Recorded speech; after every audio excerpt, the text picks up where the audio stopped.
তোমার মতো বুইরা বেটার সাথে সংসার করা থেকে না গলার মধ্যে দড়িতে নদীতে ছাপা ভালো। তুমি ছাড়া মানে বিধবা হইয়া সয় সম্পত্তিতে আমি করলুটা কি? বিধবার কাছে সোনা রূপার মাটি একই সমান। ছাড়া মানে তোমার চান্দের উপরে এমনই শকুন চিল উইরা বেড়াইতেছে। মরতে আর কতক্ষণ তোমার? হ্যাঁ, আমি শুনছিলাম বুইরা বেটা নাকি একটা কবর থাকে, কিন্তু তোমার দুই ভাই কবর যায় রইছে। তোমার মতো বুইরা স্বামীর সাথে না সংসার করার জন্য আমার জন্ম হয় নাই। তুমি এক গ্লাস পানি পর্যন্ত ঢাইলা খাইতে পারো না। হ্যাঁ, তোমার কি মনে হয় আমারে আমি চাকর, আমি নার্স? হ্যাঁ, তোমার মুখে তুলে আমি খাওয়াই দিব, ওষুধ খাওয়াই দিব, কাশন টিপ্পা দিব, এগুলো করবো আমি? এগুলো লেগে জন্ম হয়েছে আমার? শোনো ফারুক, আমার শেষ কথা, আমি তোমার সাথে থাকবো না।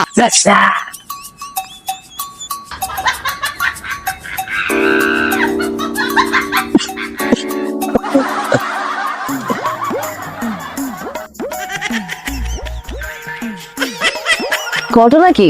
তুমি এত আনা শোনা দ্বারা কি দাও? আর স্বপ্ন দেখছে, সর্বনেশা স্বপ্ন। স্বপ্ন দেওয়ার পরে আনা শোনা খারাপ কেউ নিজেরা দেখে? এটা তো প্রথমবার দেখ। হ্যাঁ, দেখতেছি যে সব ঠিক আছে, চেক করতেছি। কি হয়েছে তোমার? কি দেখছো? আমি দেখলাম যে আমি বুড়ো হয়ে গেছি, বুড়ো হয়ে গেছে, চুলটি পেকে গেছে, দাড়ি পেকে গেছে, চুল পাতলা হয়ে গেছে, সামনের দাঁত কটা ভেঙে আছে, লড়তে পারি না, সরতে পারি না, মন্দা গেছে, বেকা হয়ে লাড়ি বার দিয়ে আড়ি ওই অবস্থা ফালাই তুমি যাইতেছো। তুমি যে বুড়া হয়েছিলা, তাহলে তো আমিও বুড়ি হয়েছিলাম। আর বুড়া বসে আমি তোমার রেখা কই যাবো? তুমিও বুড়িয়াও নাই, মৃতও না, মায়ও না, খালি আমি একলা বুড়ে গেছি।